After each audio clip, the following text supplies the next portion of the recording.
breaking some new ground. The police department will work with the sheriff's department, and both agencies will work with community organizations. And the hope is that people will be more comfortable alerting police to problems. We need them to call the police department so that we can do some intervention rather than having to pick up the pieces after there's a death and then have to work to send someone else to prison for committing that homicide. We all have a role to play. The residents have one. They have a responsibility. The police department has a responsibility. Community-based organizations and the faith-based community have a responsibility.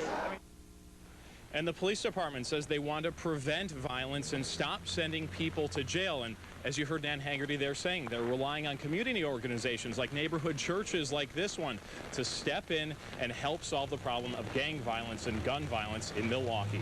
Live on the Southside, John Atwater, WISN 12 News. Talking about a team effort there. The gang squad will consist of detectives working in the downtown headquarters and officers patrolling the streets as well. A man is in custody. Two men were fighting. No word on what they were fighting about. Well, another stabbing, police say it was sparked by a fight over a tree.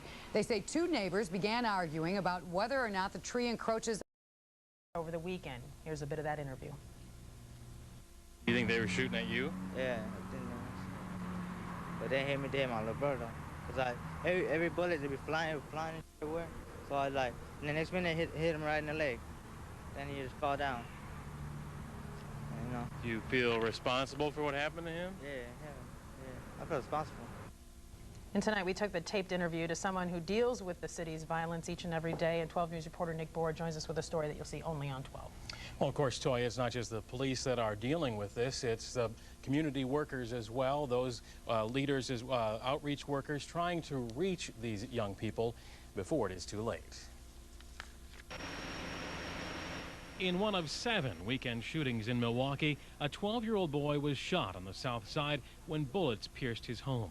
The victim's 18-year-old brother, who says he's a gang member, tells us the bullets were intended for him. I'm crazy as hell. I just go in the house and go and knock them out, take them out.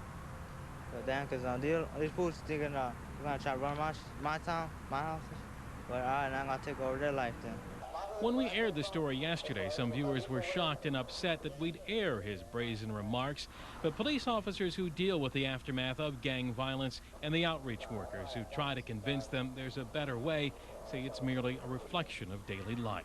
Doing this daily, walking the streets, talking with different gang members, I mean, this is reality. He feels he needs to say, well, I'm going to come at them in, you know, in a very violent way.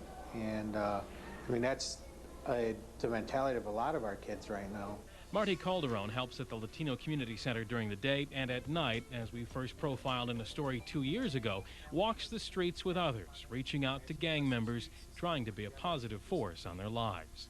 There's ways of getting to kids like this. There's ways of stopping problems on the street, but it's by being able to work with the people who are doing it. He and others who work with young people here say if the community is committed to ending the violence, they need to find a way to embrace young people, like our interview subject.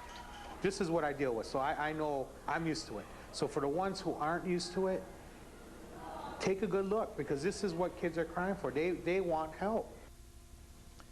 And some viewers also felt that we were endangering this man's life by putting him on the air, but he agreed to talk to us on camera because he said his enemies already know who he is and where he lives, demonstrating it by shooting up his house. And that kind of seems to underscore the need for more people to get involved to help kids like this. Right, and they are definitely saying they could use many more resources in the battle. One of the people I talked to today said, you know, people are afraid of getting involved. They worry about what might happen to them if they do get involved, and he tells me, well, think about what will happen to those young people if you don't get involved, and that's probably the way to look at it. Very good point. Thanks, Nick. All right, thanks. Early 20s tonight, who says she used to belong to the Latin Kings, but she walked away after a violent crime. You know, I got charged with attempted armed robbery, possession of a short barrel shotgun. That's the only thing I ever did. Jennifer Garcia says she used to be in the Latin Kings gang in Milwaukee, just like her brother.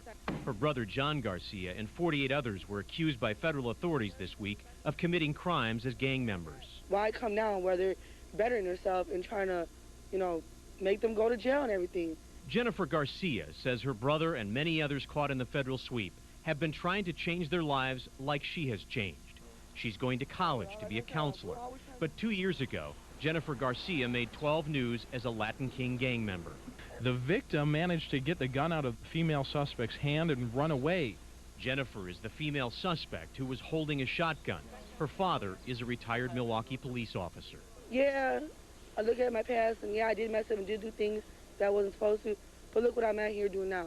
Look at what half of them that are being indicted we're doing now. They're doing the same thing I'm doing, going to school, bettering herself. Jennifer says she served 7 months in prison, a tough road that started back in a Milwaukee elementary school. And they ain't talking about newspaper, it's the prisons who got gangs and the streets who got gangs. Go to these schools, you know? Everywhere you look around, there's, you know, and they want to see and say, oh, Latin Kings, there's other gangs out here too. Tough words from Jennifer about the elementary school where she says she first got interested in gangs. She now has a 6-year-old son. His name is tattooed on her wrist, and she's trying to make up lost time with him, time she lost with him while she was in prison. Terry Sater, WISN 12 News in Milwaukee. All right, Terry, thank you. And federal prosecutors have charged Jennifer Garcia's brother with attempted arson as well as drug trafficking. So that is counselor.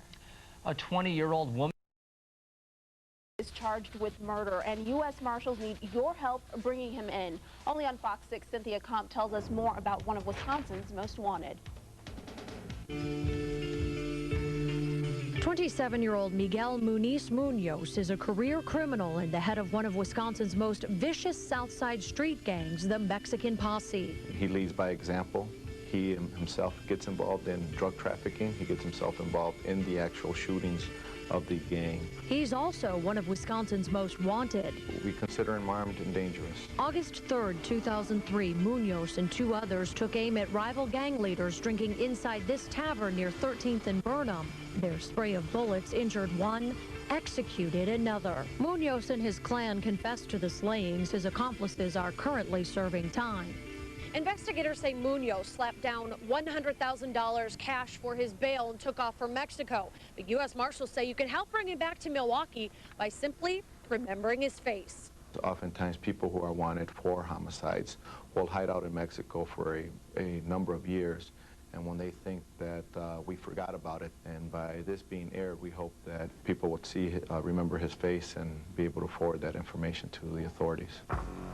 Miguel Munoz has family on the south side, around the 3000 block of South 12th.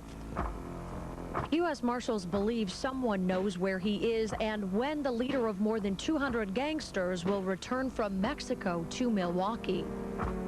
He has tattoos on his chest and arms. From behind, you can see a small tail of hair trailing from his head. Authorities need your help pulling him from the beach and putting him in the big house. It's very violent. Again, he's very influential. He's a person that, by leaving out there, is going to cause nothing but 19th and Lincoln home.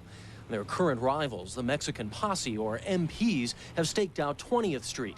That puts this particular crew on the front lines in a war that's already claimed lives on both sides. For me, it's when I walk through the alley, you know, or down the street, I always have to look behind my back. I don't like that, you know, but that's just the way it is nowadays. On the very spot where Nick and his friends have agreed to meet with us, a king by the name of Robert Boogie Moore was shot and killed just last month, perhaps in retaliation for the shooting of 15-year-old Israel Rodriguez, who was gunned down in front of St. Anthony's Church in March. You know, sometimes someone could shoot somebody, and rumors can go around and say it's this gang or that gang, and then they'll want to have revenge, and they'll come back for this gang, you know, because someone said it. And then when they shoot one of them, they're going to go back and try to shoot one of them. You know, it's going to be a game that's going back and forth, you know. Is that what's happening with the Kings and the MPs now? Yeah, I would say, yeah. You know, it's just going to keep going back and forth, you know. There ain't nothing we can do. But the same area the gangs are using as a battlefield also happens to be a neighborhood, and residents here are sick and tired of being caught in the crossfire. I'm tired of these punk kings. I'm tired of these punk folks. And if anybody got something to say to Dorothy, come right here, God. It's rough, a lot of driving by, and you know, there's cops that come by, but they don't pay attention to nothing, you know. People be walking across the street selling drugs or doing whatever, and the cops don't pay no attention. It's everybody's problem. The blood spilled on the steps of his church last month gave life to a new mission for Father Larry Dulick. And that is to be proactive and jump in there headlong and do everything that we can to create an environment where we could where there'll be neutrality and a sense of peace. In the meantime, the Kings on 19th Street will have to settle for whatever peace they can find in the cracks of this latest conflict. When summer comes around, we're going to have to all keep it on down low. You know, we're going to either have to stay in each other's backyards or stay somewhere where we ain't going to be out in the open, where it's just a moving target for them. You know? Is it going to be that dangerous? I mean, I actually think it will be, because they're going to think they're going to come in here after what they got away with right now and think they can do it again and get away with it.